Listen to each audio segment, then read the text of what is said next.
నమస్తే, welcome to DD9 వార్త. తెలంగాణ రాష్ట్ర వ్యాప్తంగా యూరియా కొరత మొదలైంది. ఒకవైపు బీఆర్ఎస్ పార్టీ చేస్తున్న ఆరోపణలు మాత్రం కాంగ్రెస్ పూర్తిగా రైతు పక్షపాతి అని చెప్పుకున్న కాంగ్రెస్ పార్టీ పూర్తిగా విఫలమైపోయింది అని బీఆర్ఎస్ పార్టీ బలంగా చెప్తూ వస్తుంది. నిజంగానే కాంగ్రెస్ పార్టీ విఫలమైందా అంటే చాలా వరకు ప్రజల నుంచి సమాధానం అవుననే వినిపిస్తుంది. సో ఎందుకు కాంగ్రెస్ పార్టీ ఇంతలా రైతుల పట్ల దిగజారిపోతుంది? సో చాలామందికి అర్థమవుతుంది.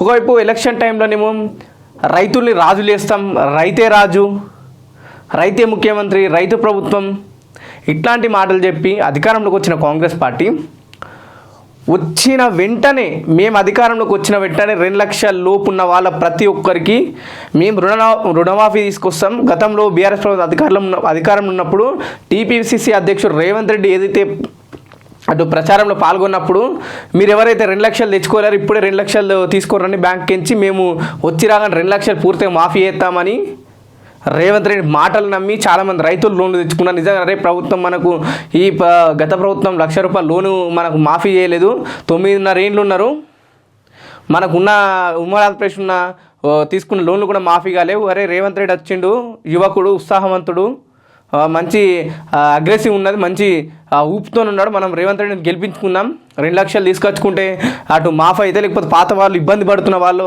బాకీలు అటు వడ్డీలు కట్టలేక పొలాలు తాకట్లో ఉండి పాస్బుక్లు ఉన్న వాళ్ళు ఇబ్బంది పడుతున్నారు.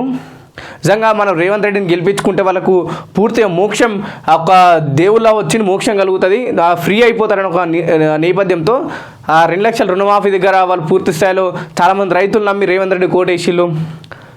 అధికారంలో ఇటు మరోవైపు ఇప్పుడున్న ప్రభుత్వం 4,000 ఇస్తుంది, నేను వస్తే 7,500 ఇస్తే ఎకరానికని అదొక మాట చెప్పి రైతులకు.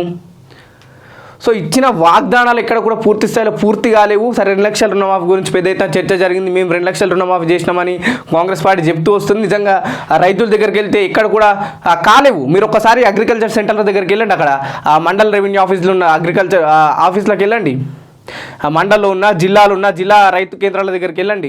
ఒక్కసారి రైతులు వాళ్ళ 2 లక్షల రుణమాఫీ కోసం ఇంకా లైన్లో పడుతున్నారు. వాళ్ళ పాస్బుక్లు కావచ్చు ఆ పేపర్లు తీసుకుపోయి మాకు ఎప్పుడు వస్తారంటే అడిగితే అక్కడ ఉన్న అధికారాన్ని వాళ్ళకు కూడా క్లారిటీ లేదు.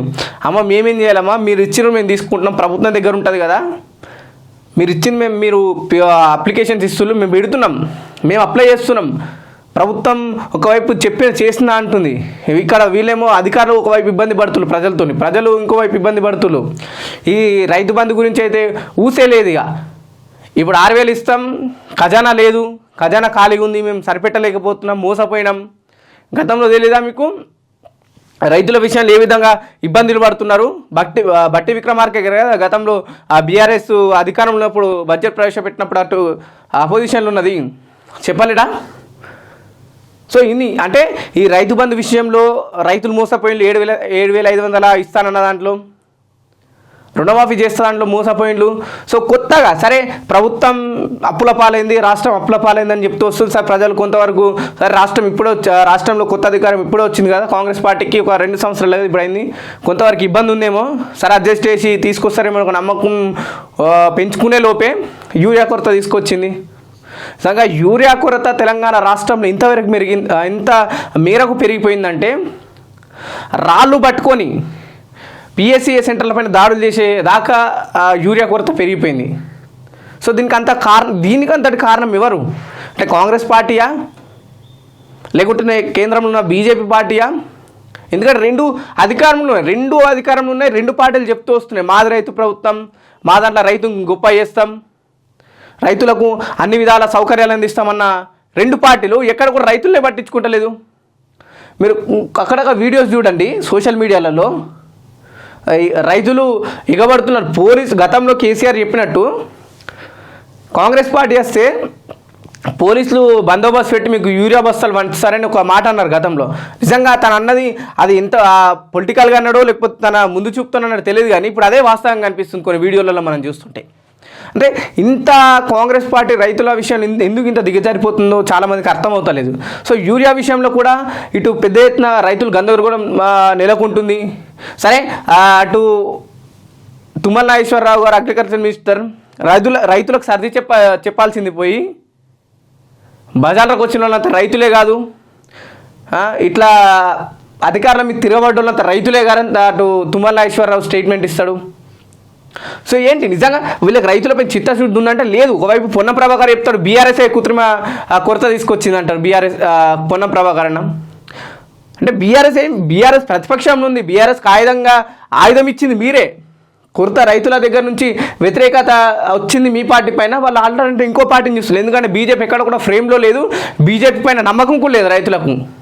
అబ్బాయి బీజేపీ వస్తే మాకు ఇంకేదో మేలు జరుగుతుంది, లేకపోతే బీజేపీ నాయకులు మా తరఫు నుంచి కొట్లాడుతున్నారు, వాళ్ళకి మనం బలంగా నిలుచుందామన్న ఒక ఆలోచన కూడా లేదు చాలామందికి. ఎందుకంటే బీజేపీ అసలు ఫ్రేమ్లోనే లేదు. దానికి ఈ రైతులు అవసరం లేదు, తెలంగాణ అవసరం లేదు బీజేపీ పార్టీకి. అయితే ఏకైక పార్టీ మళ్ళీ తెలంగాణలో బీఆర్ఎస్ పార్టీ ఆల్టర్నేటివ్ ఉంది కాబట్టి బీఆర్ఎస్కి పొలిటికల్గా ఖచ్చితంగా దాన్ని ఆయుధంగా వేసుకుంటే కాంగ్రెస్ పార్టీకి నెగిటివ్ అవుతుంది. వాళ్ళు బలంగా ఆయుధాన్ని మీకు ప్రభుత్వానికి కౌంటర్గా విసురుతున్నారు. దాన్ని పట్టుకొని బీఆర్ఎస్ కావాలని చేస్తున్నారు ఒక్కరు, లేదా రైతులు రోడ్ల మీదకి వచ్చిన వాళ్ళంతా రైతులే కాదని ఒక్కరు. వీళ్ళు అన్నవాళ్ళు చోటమోట లీడర్లు కాదు, క్యాబినెట్లో మంత్రులు వీళ్ళు. ఒకరేమో అగ్రికల్చర్ మినిస్టర్, ఒకరేమో ఇటు ఆర్టీసీ రవాణా శాఖ మినిస్టర్ గారు. సో ఇంత మీరు తప్పు ఒప్పుకోండి, లేకపోతే రైతుల దగ్గరికి వెళ్ళండి. మీరు గతంలో చేసిరు కదా పాదయాత్రలు. ఇప్పుడు మీనాక్షి నటరాజన్ చేస్తుంది. ఎలక్షన్ కన్నా ముందు బట్టి విక్రమార్క ఒకవైపు, ఇటు రేవంత్ రెడ్డి ఒకవైపు పాదయాత్ర చేసి మెడల మంచిగా ఆ రైతు కండువాలు కప్పుకొని రైతుల మధ్య నడిచిలు కదా. ఇప్పుడు నడవండి, చెప్పులు రైతులకు. అరే నిజంగా అన్న మేము ఇద్దామనుకుంటున్నాం. రైతు ఆ యూరియా కొరత ఏర్పడ్డది. అటు పక్క దేశాల నుంచి యుద్ధం హెచ్చరికలు వస్తున్నాయి, చైనా నుంచి దిగుమతులు అయిపోయినాయి. లేకపోతే అటు బీజేపీ ఇటు మన సౌత్ రాష్ట్రాల్లో కావచ్చు, లేకపోతే మన తెలంగాణకు యూరియా ఇవ్వద్దని అటు కొందరు నాయకులు చెప్తున్నారని ప్రచారాన్ని తీసుకెళ్ళండి. మీరు ఇది తీసుకెళ్లరు. పూర్తిగా రైతులే తప్పంటారు. ఖచ్చితంగా రైతు అనేవాడు ఏ రాజకీయ పార్టీ ప్రోత్సహించినా రోడ్డుపైకి రాడు. వాళ్ళ కడుపు మండి వాళ్ళ ఏదైతే మీరు ఇస్తానని పెట్టుబడి ఎట్లా పెడతలేరు, వాళ్ళ సొంత పెట్టుబడి పెట్టుకున్నారు. మీరు అధికారంలోకి వచ్చిన తర్వాత 2 సార్లు ఆ రుణమాఫీ ఈ రైతు బంధు ఇచ్చింది, 6,000 ఇచ్చింది. వాడు ఎటు సరిపోతాయి? సో అవి 6,000 కూడా సగం మందికి వచ్చేది, సగం మందికి రాలేవు. సో ఇక్కడ కూడా సరిపోకపోవడం వల్ల ఆ పెట్టుబడి మళ్ళీ ఎక్కడ నష్టపోతే మళ్ళీ మా పరిస్థితి ఏంది, మళ్ళీ అప్పుల పాలవుతాం అనే ఒక నేపథ్యంతో వర్షాలు పడ్డాయి. ఖచ్చితంగా మేము యూరియా చల్లాలి కాబట్టి వాళ్ళు పొద్దున్న నుంచి సాయంత్రం లైన్లో నిలబడుతూ ఒక్కొక్కరికి 1-2 బస్తాలు దొరుకుతున్నాయి, చాలామంది దొరకట్లేదు. సో ఆ నేపథ్యంలో కొంతమంది రైతులు అక్కడున్న ఇది మనం అమరచింత పాలమూరు జిల్లాలోని ఒక ప్రాంతంలో అమరచింత ప్రాంతంలో ఒక రైతు పొద్దున్న నుంచి నిలబడి పూర్తిస్థాయి చెప్పులు పెట్టి ఆ పిఎస్సిఏ సెంటర్ మీద రాళ్ళిస్తుండు.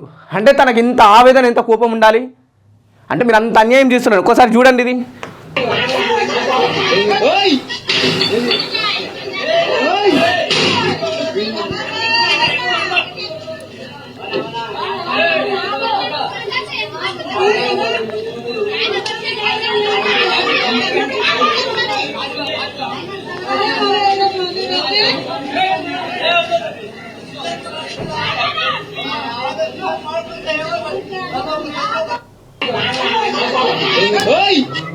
ఇది అంటే రైతుకు ఎంత కోపం ఉంటే ఆ పిఎస్ఏ సెంటర్ దగ్గర తను రాళ్ళు విస్తుండు. ఒక అధికారి లేడు, ఒకరు బరవెత్తుకున్న వారు లేరు, నిజంగా సమాధానం ఇచ్చే వాళ్ళు కూడా లేరు అక్కడ. అరే వెళ్ళండి మాట్లాడండి. రైతు సైడ్ ఎక్కడెక్కడ యూరియా కొరత ఉందో మీకు తెలీదా? పోలీస్ వ్యవస్థ అన్ని జిల్లాలు ఉంది కదా, అన్ని మండలాల్లో ఉంది కదా. సరే పోలీస్ వ్యవస్థ తీర్చబెట్టండి. మీకు సంబంధించిన జిల్లా నాయకులు, మండల నాయకులు ఉన్నారు, వెళ్ళి సమాధానం ఇవ్వండి. అది కాదన్న ప్రభుత్వం తీస్తుంది, పూర్తిగా ప్రభుత్వం నుంచి కాదు పైనుంచి కొరత ఉందని చెప్పండి. ఇది రైతుల్లో పూర్తిగా గందరగోళం నెలకొంది. ఖచ్చితంగా ఇప్పుడు స్థానిక సంస్థల ఎలక్షన్స్ కూడా ఇది మైనస్ అయ్యే ప్రక్రియనే. ఎందుకంటే చాలా జిల్లాలో వర్షాలు పడ్డాయి కాబట్టి ఖచ్చితంగా యూరియా చల్లాల్సిన టైం వచ్చింది. యూరియా దొరకకపోవడం వల్ల పంట పురుగు పడితే ఇబ్బంది పడే అవకాశం ఉంటుంది, పంట నాశనం అవుతుంది, పెట్టుబడి కూడా పూర్తిగా ఖరాబ్ అయిపోతుంది, రావాల్సిన లాభాలు దిగుబడి రాదు. సో రైతులు మళ్ళీ అప్పుల పాలయ్యే అవకాశం ఉంటుంది. గతంలో చదువుకునే వాళ్ళం చిన్నప్పుడు కాంగ్రెస్ అంటేనే కరువు, కాంగ్రెస్ అంటేనే కొరత, ఇట్లాంటివి ఉండే. ప్రస్తుతం కాంగ్రెస్ పార్టీ కూడా అదే ప్రజలకు చూపిస్తుంది. ఎక్కడ కూడా పూర్తి స్థాయిలో బాధ్యత తీసుకుంటలేదు, సమాధానం ఇవ్వలేకపోతుంది. సో ఖచ్చితంగా రైతులకు కాంగ్రెస్ పార్టీ సమాధానం ఇవ్వాలి. యూరియా కొరత పైన రైతులతో మాట్లాడండి. ఎలక్షన్ కన్నా ముందు మీరు ఎలక్షన్లో గెలవాలని రాష్ట్రం అంతా పాదయాత్రలు వేసిలు కదా, ఇప్పుడు చేయండి, ఇప్పుడు తిరగండి, ప్రజల్లోకి వెళ్ళండి, మాట్లాడండి, ప్రజా సమస్యలు ఏంటి, రైతులు ఎందుకు ఇబ్బంది పడుతున్నారు, ఎక్కడ ఆ ఇబ్బంది అవుతుంది, బీఆర్ఎస్ దాచిపెడుతుందా లేకపోతే బీజేపీ దాచిపెడుతుందా, బ్లాక్లు అమ్ముకుంటున్నా, తీయండి, అన్ని రైతులు మెప్పించండి. అప్పుడే కదా రైతులు మీ పైన పాజిటివ్గా ఉంటారు. లేకుంటే ఇట్లాంటి గొడవలు రాళ్ళు నిజంగా ఆ రైతుకి మీ నాయకులు కావచ్చు, మీ ఓట్లు అడిగినప్పుడు ఆ జిల్లా నాయకులు మండల నాయకులు వస్తారు కదా, ఆడ ఉన్న వాటికి ఆ రైతు కిట్కిని కాదు వాళ్ళ మీదకి ఇసురుతుండే కావచ్చు, అంత కోపం ఉంది, అంత ఆవేశం ఉంది వాళ్ళ దాంట్లో. పొద్దున 5-6 గంటల నుంచి వాళ్ళు చెప్పులు పెట్టుకొని లైన్లో ఉన్నారు. ఒక్కొక్కరు కూడా ఒక అధికారులు పూర్తిగా కార్యాలయానికి తాళం వేసుకొని వీగిళ్ళు. పూర్తిగా రాష్ట్ర వ్యాప్తంగా యూరియా కొరత ఉంది. అలాగే ఇతర 2-3 రాష్ట్రాల్లో కూడా పూర్తి స్థాయిలో యూరియా కొరత ఏర్పడ్డది. ఎక్కడ చూసినా ఇదే మాట నడుస్తుంది. మరోసారి కాంగ్రెస్ పార్టీ రైతుల్ని మోసం చేసిందని చెప్పేసి కూడా బీఆర్ఎస్ పదే విమర్శిస్తుంది. కానీ కాంగ్రెస్ పార్టీ ఎక్కడ కూడా దాన్ని పూర్తి స్థాయిలో స్పందిస్తలేదు, బాధ్యత తీసుకుంటా లేదనే విధంగానే ప్రజలు కూడా చూస్తున్నారు. సో స్థానిక సంస్థలు వచ్చే ఎన్నికల్లో కూడా స్థానిక సంస్థల ఎన్నికల్లో మీకు ఎఫెక్ట్ పడే అవకాశం ఉంటుంది, ఖచ్చితంగా మీరు తిరగాల్సి ఉంటుంది. కాబట్టి ఇది మెరుగుపడాలంటే మీరు ప్రజల్లోకి వెళ్ళండి, ప్రజలతో మాట్లాడండి, యూరియా కొరత ఎక్కడ వస్తుంది ఏంటి అనే సమస్యపై పూర్తిగా వివరించాలని చెప్పేసి కూడా చాలామంది కోరుకుంటున్నారు.